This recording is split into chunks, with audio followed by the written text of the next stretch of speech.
Welcome back. Welcome back, ladies and gentlemen, to a new set of Magic the Gathering. Wow. No, it's not MKM, right? It's MXM. No, it's MKM. No. Card market these days. Or what do you... No, the set abbreviation. Oh. Yeah, okay. Of course. Murders at Karlov Manor. True. So MKM. I was thinking... So for everyone who's unaware, Card Market back in the day, originally it's a German website and it was called Magic Kartenmarkt. And the abbreviation for that was MKM. Yeah. And they paid a lot of money to get this new set named after them because they have reduced user numbers. Yeah. But I think that's for other reasons. I think we should say no more lies. Yes, true. Starting with the first card, I think something every Rafine, Aragon, Elminster, Tivit, whatsoever player was really happy to see that card. We get another Mono League, and yeah, it costs white and blue, but you get an upgrade of exiling the card you counter, which is, I think, today pretty relevant. If you think about all the different effects and abilities that work from graveyard, and Wizards has also added a couple of abilities that work from graveyard in the recent sets. So that's definitely something we will integrate into all our decks. Pretty much a no-brainer. Yeah, I think in recent years, it's been like quite a while since it's been that way. Archdruids has been kind of the best two-color combination in the format. Yeah, it seems. In combination with black or red. Black mostly, right? Yeah, black. But I feel like those decks are very heavy on the Azorius train nowadays. And so you will usually get primary colors in rather and white, mainly because you need the early white for the removal, and then you just fetch blue because you want blue.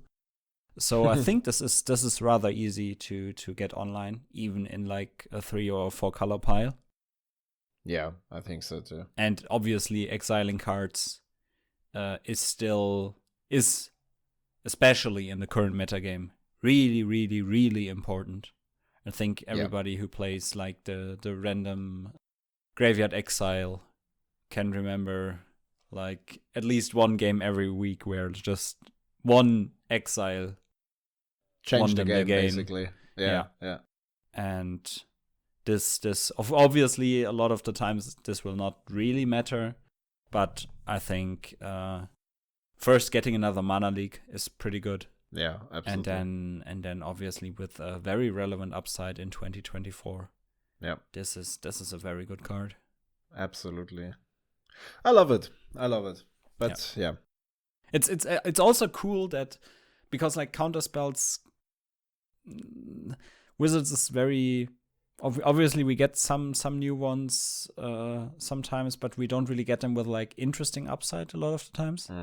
Especially at 2 mana. With 3 mana you get some fun stuff, but with 2 mana they are usually very careful, and this is like compared to all the creature design space they're exploring and all the broken creatures they are printing, this is kind of a new. It's not very interesting, but it's at least it's something. And we haven't seen stuff like that a lot recently. Not saying that blue is underpowered at the moment, but just like interesting cards are missing that force you to make decisions. And if you have this in hand and a Mana League, you will probably make some decisions that might lose or win you the game. So this is kind of cool. I thought there was a bias towards blue. I know. Jokes aside, let's get to the next one. Undergrowth Recon, a cool new enchantment that lets you put lands from your graveyard back to the battlefield. Now you might think, okay, lands is kind of dead in Duel Commander these days. That's true for the tier 1 decks, but for lands aficionados, there's still Soul of Windgrades out there. Every now and then you see people play Titania, whether that's a good choice or not, but it is an option. But I when I see this card, I mainly have Soul of Windgrades in mind. I think it's quite a nice update. especially if you get it down in the early turns with a fetch land, it's very powerful. But even if not, especially in Windgrace, you've played these Capenna fetches, as I call them, the lands that fetch for themselves automatically and you gain a life. So we'll always have something, or most of the time something in your graveyard to make use of this card. And yeah, to get a to reach a high land count pretty early, play bigger spells, and eventually get to 5 mountains to make use of a Velocode. So I like this card. I think it's an interesting one. It's not too powerful, but definitely deserves a spot, I think. Yeah, it's a nice addition to the toolbox, I think. It's like if you play, what's the 3-mana enchantment called again? Which one? That lets you play land cards, the Crucible of Worlds. Crucible is an artifact. If you play Crucible of Worlds, this is obviously slightly worse, but also interesting enough, I think. Yeah, slightly worse in a way. No, it's not necessarily worse. I mean, this one adds to your land count.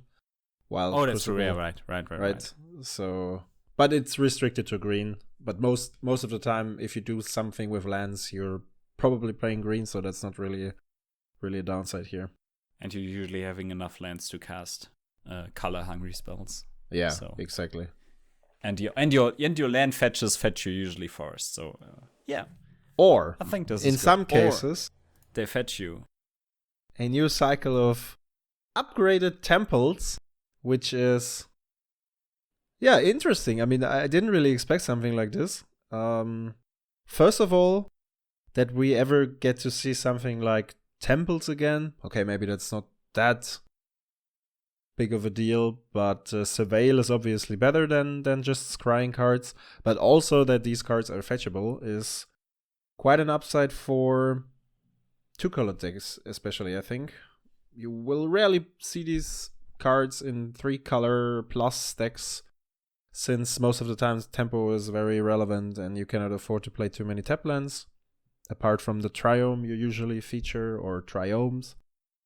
But yeah, that's the better the lands, the better the magic, something like this. Definitely a cool one. Maybe there are some exceptions for Reanimator decks.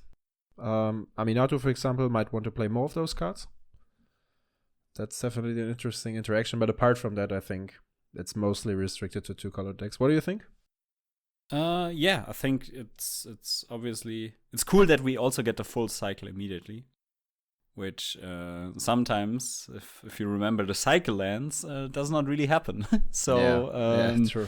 Yeah, I think they are pretty good. I think from what we've seen, the cycle lands tend to see some play sometimes, for example, as like the last dual land that you need to like have enough fetchable dual lands as well in your deck. Yes. So I think in all those decks, they probably will get played over the dual lands. Over the cycle lands. The cycle lands, I mean, yeah. Also, sometimes these days, it's relevant to have like a high island count in order to make use of Mystic Sanctuary in 2-color decks. Yeah. Sometimes even in 3-color decks, people become very greedy, but yeah. Yeah, and also we have like I played Gretchen also on this channel, I think, recently.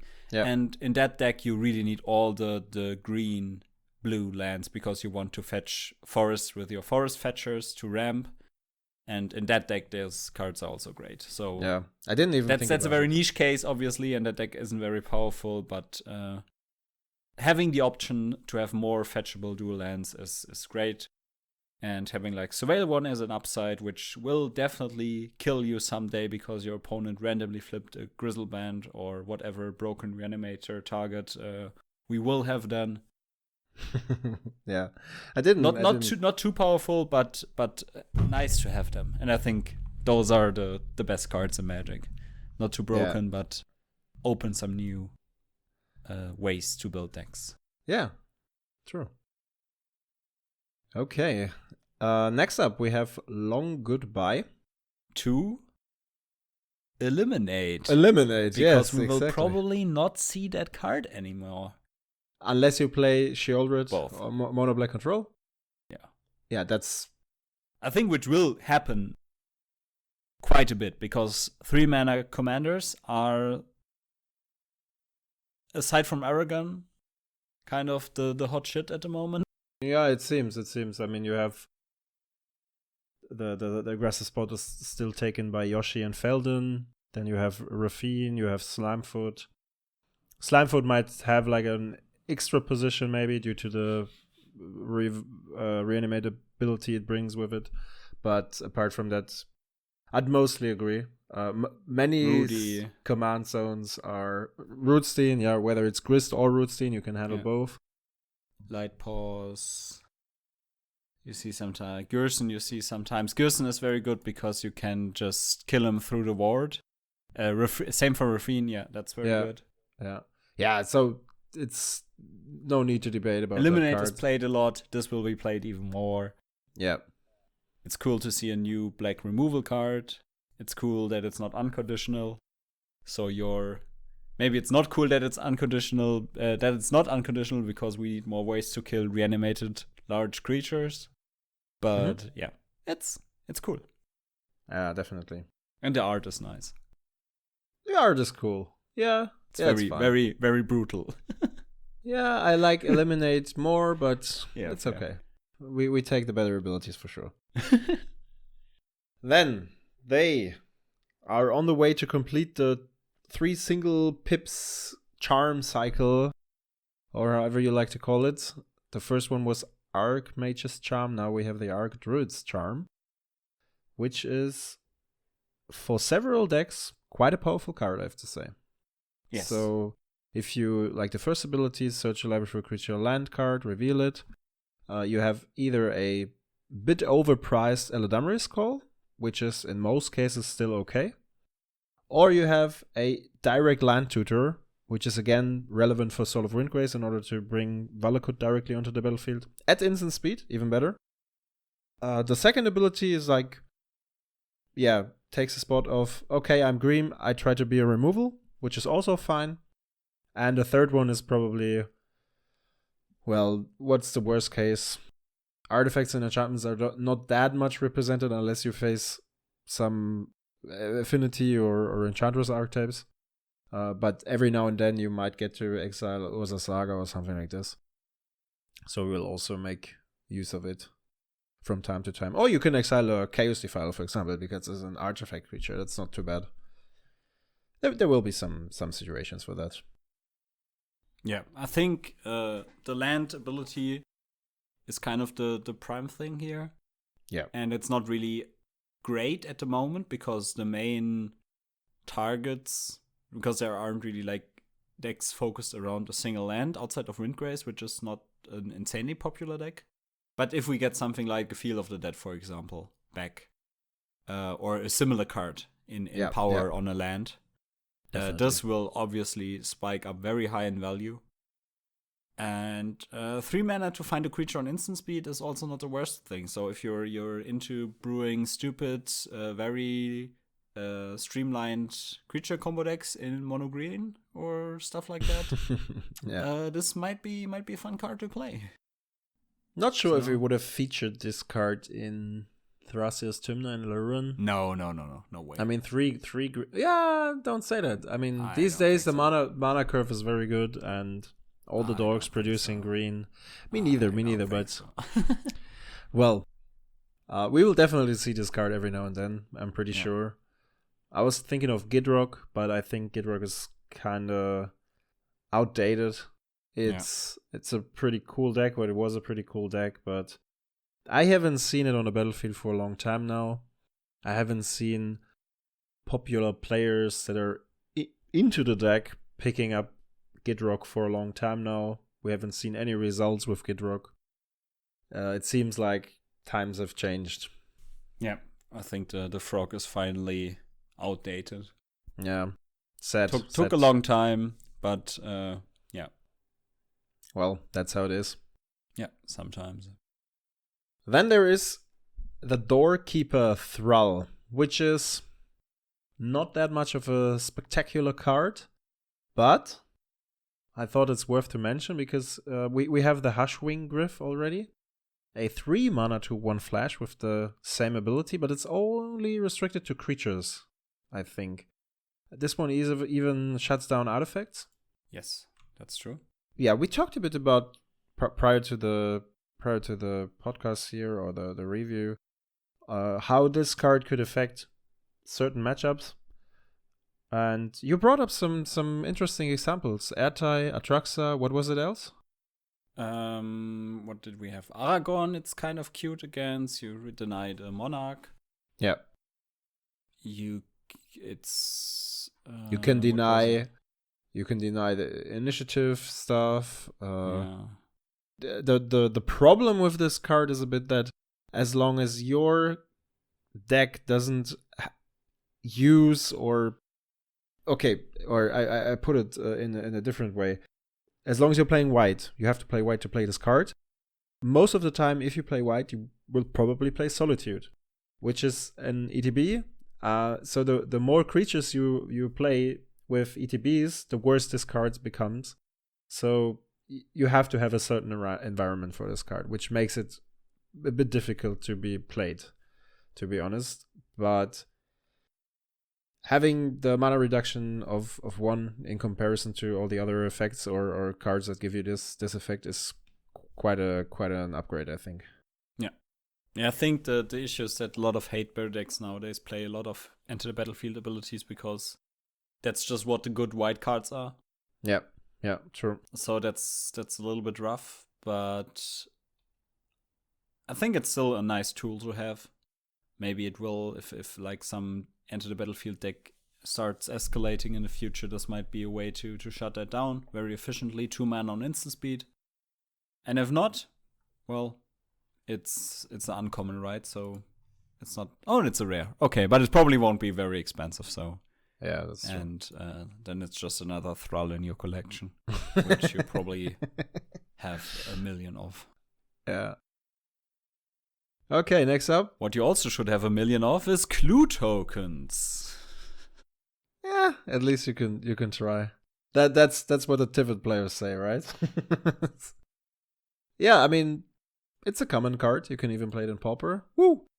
But when you think of Duel Commander in 2017-18, there were quite a few decks, blue decks especially, featuring Think Twice back in the days. And this card kind of vanished from all the lists because it's not good enough anymore.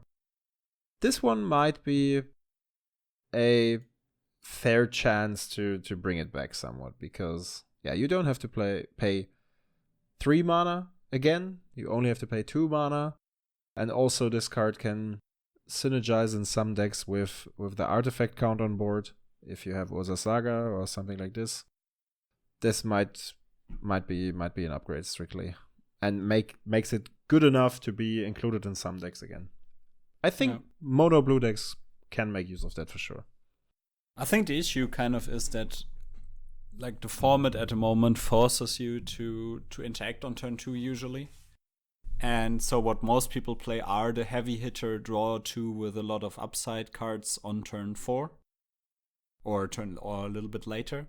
So the whole, like, your opponent does not play a relevant threat on turn 2 and you play Think Twice and then you play a board wipe, for example. I think that happens very rarely at the moment. At least it's a play pattern I haven't experienced a lot recently. And that used to be the case quite a lot when Think Twice was quite popular.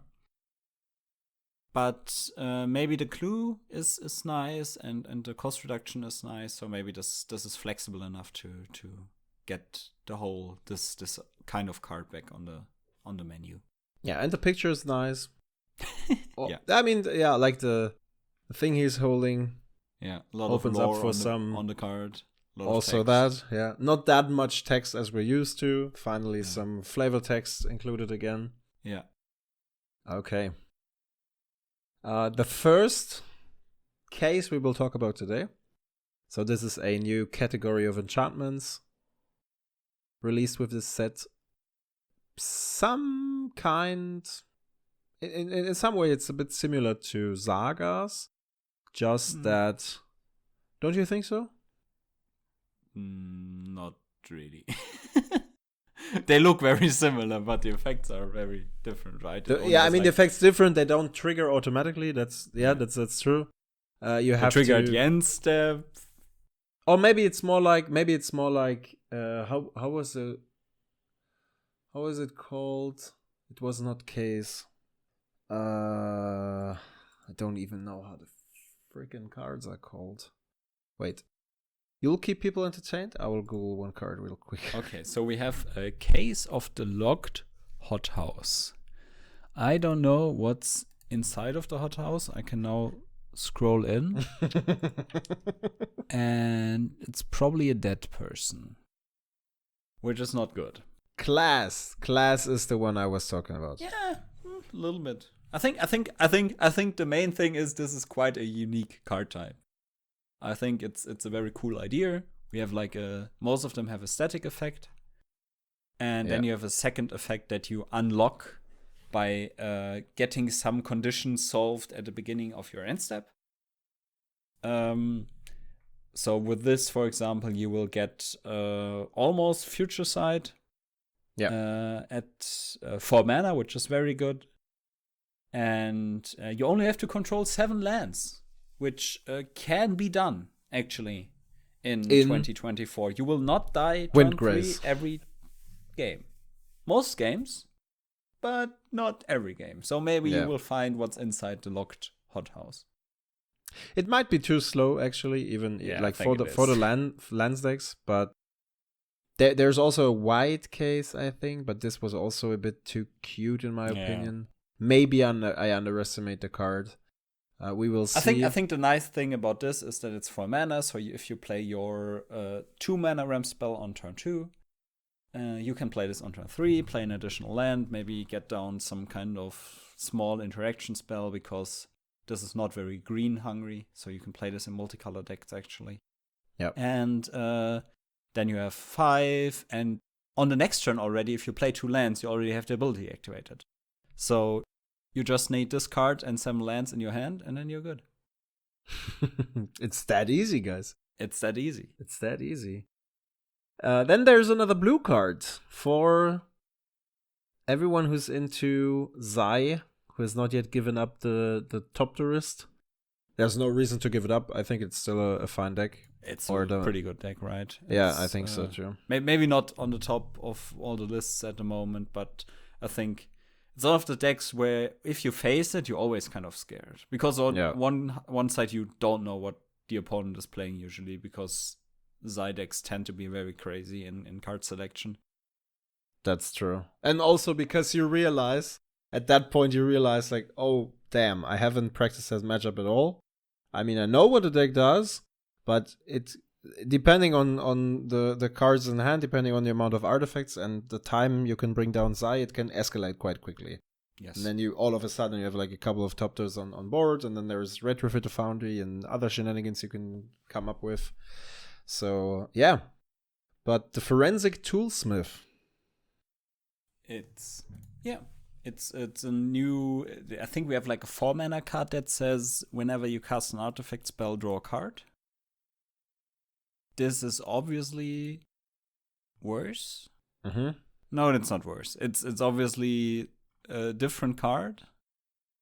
But I think because most of the artifact matter decks nowadays feature the how do we call them? Khan tokens? Constructs? Yeah, constructs. To finish games, having some way to get your artifact count really, really high very quickly is great. Yeah. Definitely. And a lot of the artifact decks nowadays play like a lot of random artifacts with activated abilities, and getting them at 1 mana less is nice, and also cracking your clue at only 1 mana is very good. Yeah. So and I think in general, like talking of Zai, you do have a card advantage, tool or ability to make use of in your command zone, but usually you don't really want to, because that means you have to sacrifice 2 top tiers.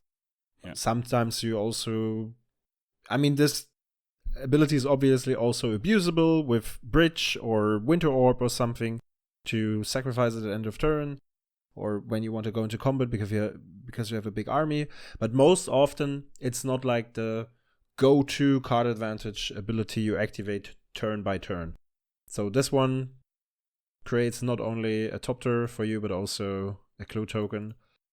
And maybe it's a bit too slow because it costs 3 mana, but it might also be fine to give it a try. Yeah. I think we don't really talk about Lightning Bolt anymore, so we don't think about a 3 toughness. Yeah. And if we don't think about it, it's a great card. So try it out in your Zai pile if you have one. If you don't have one, probably don't try this card.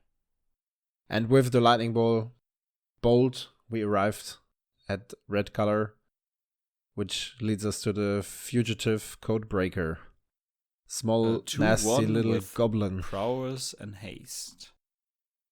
And a lot of other text. Yeah, which is at first pretty cool. Looks interesting.